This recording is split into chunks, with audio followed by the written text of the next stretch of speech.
আসসালামু আলাইকুম রহমতুল্লাহি ওবারাকাতু। আজ আমরা জানবো ওয়ার্ক প্লেস নিয়ে। তো আমরা যা জানবো, নাম্বার 1, আমরা অ্যাডোবি ইলাস্ট্রেটর ওপেন করার পর দেখতে পাবো এখানে টুলস অনেক কম বা সবগুলো টুলস নেই। নাম্বার 2, আমরা যদি ওয়ার্ক প্লেসকে এলোমেলো করে ফেলি তাহলে সেটাকে কিভাবে পুনরায় ঠিক করতে পারবো সেটি দেখ। নাম্বার 3, আমরা যদি ওয়ার্ক প্লেস থেকে কোনো কিছুকে মিসিং করে ফেলি অথবা হারিয়ে ফেলি অথবা খুঁজে না পাই সেটিকে কিভাবে ফিরিয়ে আনবো সেটি দেখবো। নাম্বার 4, আমরা যদি ওয়ার্ক প্লেসকে নিজের মতো কাস্টমাইজ করে সেভ করে রাখতে চাই এবং সব সময় এটি ব্যবহার করতে চাই তাহলে সেটি কিভাবে করে সেটি দেখবো। তো চলুন শুরু করি আজকের এই ভিডিও। আমরা অ্যাডোবি ইলাস্ট্রেটর ওপেন করার পর আমরা দেখতে পাচ্ছি যে আমাদের এই যে বাম পাশে রয়েছে টুলস বার, এখানে টুলস অনেক কম। তো আমাদের সবগুলো টুলস ফিরিয়ে আনতে হলে আমরা চলে যাব উইন্ডোতে যাওয়ার পর আমরা চলে যাব ওয়ার্ক প্লেস থেকে আমরা এখান থেকে এসেনশিয়ালস ক্লাসিক করে দেব। ফলে আমাদের সবগুলো টুলস চলে আসবে এবং এখানে কন্ট্রোল প্যানেলও চলে আসবে। এখন আমরা সংক্ষিপ্তভাবে ওয়ার্ক প্লেসের মধ্যে কি কি রয়েছে সেটি জেনে নিই। তো চলুন আমরা উপর থেকে শুরু করি। উপরে সর্বপ্রথম যে লাইনটি দেখছেন, যেমন file, edit, object, type, select, effect, view, window, help, এই লাইনকে বলা হয় অ্যাপ্লিকেশন বার। এবং দ্বিতীয় যে লাইনটি দেখছেন, এই যে ফিল কালার, স্টক কালার, এই লাইনকে বলা হয় কন্ট্রোল প্যানেল। এবং এটা হলো হার্ডবোর্ড, এবং এটা হলো হার্ডবোর্ডের নাম, এটাকে বলা হয় ডকুমেন্ট উইন্ডো। এই যেখানে এই আর্গেডিয়ান, এটা একটা ফাইলের নাম, এই ফাইলের নাম বা এখানে যে ফাইলগুলোর নাম থাকবে এটাকে বলা হয় ডকুমেন্ট উইন্ডো। এবং যে সাদা পেজের মতো একটি দেখছেন সেটাকে বলা হয় হার্ডবোর্ড। তো এখানের মধ্যে আমরা আমাদের ডিজাইনটা করব এবং এটার ভিতরেই আমাদের কাজটা করতে হবে। এবং বাম পাশে যে টুলস গুলো দেখছেন সেগুলো বলা হয় টুলস প্যানেল, এবং ডান পাশে যে প্রপার্টিস দেখছেন সেগুলো হলো প্রপার্টিস প্যানেল। এবং নিচে তেমন কিছু নেই, নিচে শুধু রয়েছে যে এখানে জুম ইন জুম আউট করতে পারবেন এবং এখানে আপনার যে হার্ডবোর্ড রয়েছে সেটাকে আপনি রোটেট করতে পারবেন। এই যে রোটেট, কম বেশি করলে রোটেট হবে। তো এখানে আমি 0 করে দিলাম। নাম্বার 2, আমরা যদি ওয়ার্ক প্লেস এলোমেলো করে ফেলি, এই যে পড়াটাকে বলা হয় ওয়ার্ক প্লেস। তো আমরা যদি ওয়ার্ক প্লেসকে এলোমেলো করে ফেলি, যেমন কোনো অজান্তেই মাউস লেগে এটা চলে আসলো এখানে, এটা চলে আসলো এখানে, এটা চলে আসলো এখানে, তাহলে এগুলোকে আমরা কিভাবে ঠিক করতে পারি তো সেটাই আমরা দেখবো। তো আমরা এখান থেকে যদি এটাকে ঠিক করতে চাই, পণ্যের অবস্থা ফিরিয়ে নিতে চাই, তাহলে আমরা এখান থেকে চলে যাব এই যে সুইচ ওয়ার্ক প্লেস চলে যেতে পারি। এই যে এখান থেকে আমরা রিসেট এসেনশিয়াল ক্লাসিক টিপ দিলে আমাদের সবকিছু আবার আগের অবস্থায় ফিরে আসবে। তো এই যে এখানে আবার দেখে দিচ্ছি, এই যে এখানে সুইচ ওয়ার্ক প্লেস থেকে চলে যাবেন, এই যে এখানে এসেনশিয়াল ক্লাসিক রয়েছে এবং এখানে রিসেট এসেনশিয়াল ক্লাসিক রিসেট দিবেন, আপনার সমস্ত কিছু পণ্যের অবস্থা চলে আসবে। উইন্ডো থেকেও এই কাজটা করতে পারেন। আপনি চলে যাবেন উইন্ডোতে যাওয়ার পরে এখান থেকে আপনি চলে যাবেন ওয়ার্ক প্লেস থেকে এই যে এখানে রয়েছে এসেনশিয়াল ক্লাসিক, আপনি আগে যে কাজটা সুইচ ওয়ার্ক প্লেস থেকে করেছেন সেই একই কাজ এখান থেকে করতে পারবেন। আপনি এখান থেকে রিসেট এসেনশিয়াল ক্লাসিক করে দিলে আপনার সমস্ত কিছু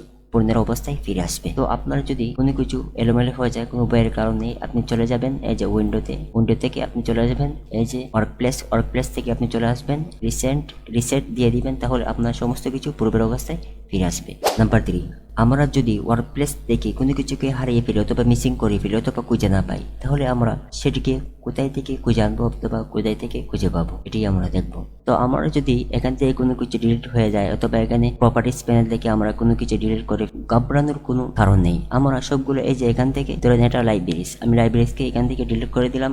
তো এখান থেকে আমরা লাইব্রেরি আবার এড করতে চাই, তাহলে আমরা চলে যাবো উইন্ডো থেকে আমরা এখান থেকে আবার লাইব্রেরিতে চলে আসবো। এই যে লাইব্রেরিতে ক্লিক করব এবং এটাকে মাউসের লেফট বাটন ধরে সেট করে দেবে। এই যে আমরা এটাকে আবার সেট করে দিলাম। তো আমরা যদি এখান থেকে কোনো কিছু টুলস গায়েব হয়ে যায় অথবা মিসিং হয়ে যায় অথবা খুঁজে না পাই, তাহলে আমরা উইন্ডো থেকে সব কিছুকে এখানে নিয়ে আসতে পারি।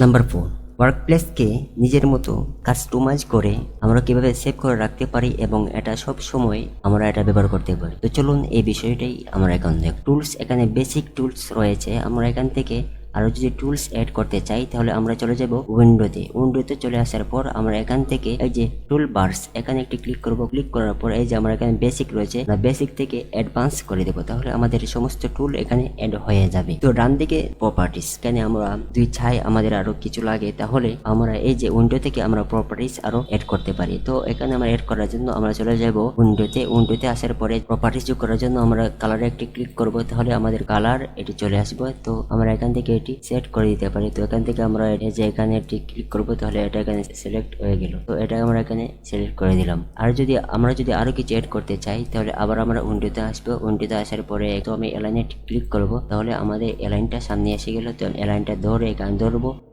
মাউসের লেফট বাটন ধরে এখানে ছেড়ে দেব, তাহলে আমাদের এখানে এটা সেট হয়ে যাবে। তো আমরা ফাইট পয়েন্টারটা এড করতে চাই, তো আবার ফাইট পয়েন্টারে ক্লিক করব, ধরে এখানে এনে এটা ছেড়ে দিব, তাহলে এটা আমাদের এখানে সেট হয়ে গেল। ট্রান্সফর্ম প্রয়োজন না হয় তাহলে আমরা এই যে ক্রস চিহ্ন রয়েছে এখানে একটি ক্লিক করব, তাহলে এটি আমাদের এখান থেকে মুভ হয়ে যাবে। এখানে রয়েছে অ্যাপ্লিকেশন বার, দ্বিতীয় লাইনে থাকার কথা কন্ট্রোল প্যানেল। তো কন্ট্রোল প্যানেলটি আমরা কাজ করার সময় অনেক প্রয়োজন হয়, তো উইন্ডোতে চলে আসবে। উইন্ডোতে চলে আসার পর এখান থেকে আমরা কন্ট্রোল এখানে একটি ক্লিক করব, তাহলে আমাদের কন্ট্রোল প্যানেলটি এই যে দ্বিতীয় লাইনে আবার কন্ট্রোল প্যানেলটি এড হয়ে গেল। এখন আমাদের সেভ করার পালা। আমরা দুইভাবে সেভ করতে পারি। আমরা এখান থেকে সুইচ ওয়ার্ক প্লেসে ক্লিক করে এখানে নিউ ওয়ার্ক প্লেসে ক্লিক করে আমরা সেভ করতে পারি, অথবা এখান থেকে আমরা উইন্ডোতে চলে যাব। উইন্ডোতে চলে আসার পর ওয়ার্ক প্লেস ক্লিক করব। ক্লিক করার পর এই যে এখানে রয়েছে নিউ ওয়ার্ক প্লেস, এখান থেকে আপনি করতে পারেন অথবা এখান থেকে করতে পারেন, একই কথা।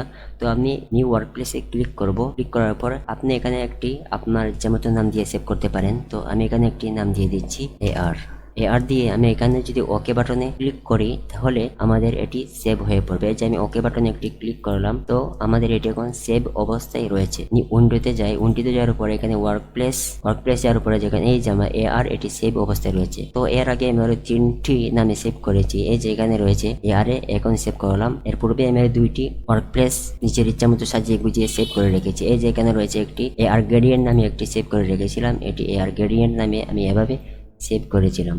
তো এখান থেকে আমি আবার চলে আসবো ওয়ার্ক প্লেস আতিক নাম দিয়ে আরেকটি সেভ করে রেখেছিলাম। তো আমি আতিক নামে একটি সেভ করব। দেখুন আমি আমার আতিক নামে বেশি কাজ করি এবং এভাবে আমার ওয়ার্ক প্লেসটা, এবং এই যে এখন যেটি সেভ করলাম এই যে এখান থেকে ওয়ার্ক প্লেস থেকে এআর, এই যে আমি এখন যেটি সেভ করলাম সেটি এভাবে আসবে। এটি সবসময় আপনি রেখে এটি কাজ করতে পারেন।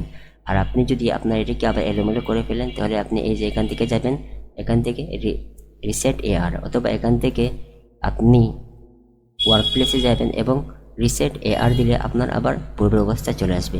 তো আপনি উইন্ডো থেকে গিয়ে ওয়ার্ক প্লেসে যে কাজটি করতে পারবেন, আপনি এই যে সুইচ ওয়ার্ক প্লেস, এই যে সুইচ ওয়ার্ক প্লেস, এই যে এখানে সুইচ ওয়ার্ক প্লেস এখানে ক্লিক করে এখানেও একই কাজ করতে পারবেন। তো এখানে সুইচ ওয়ার্ক প্লেসে আসার পর আপনি এই যে এআর রাখবেন, তাহলে এটি আপনি সব সময় সেভ থাকবে এবং আপনি এই ওয়ার্ক প্লেস আপনার সাজানো ওয়ার্ক প্লেসে আপনি কাজ করতে পারবেন। তো এই ছিল আজকের ভিডিও। যদি আপনার কাছে এই ভিডিওটি ভালো লাগে অবশ্যই লাইক, কমেন্ট এবং শেয়ার করে পাশে থাকবেন। আর ভালো লাগলে অবশ্যই চ্যানেলটিকে সাবস্ক্রাইব করে দিবেন। আসসালামু আলাইকুম ওয়া রাহমাতুল্লাহি ওয়া বারাকাতুহু।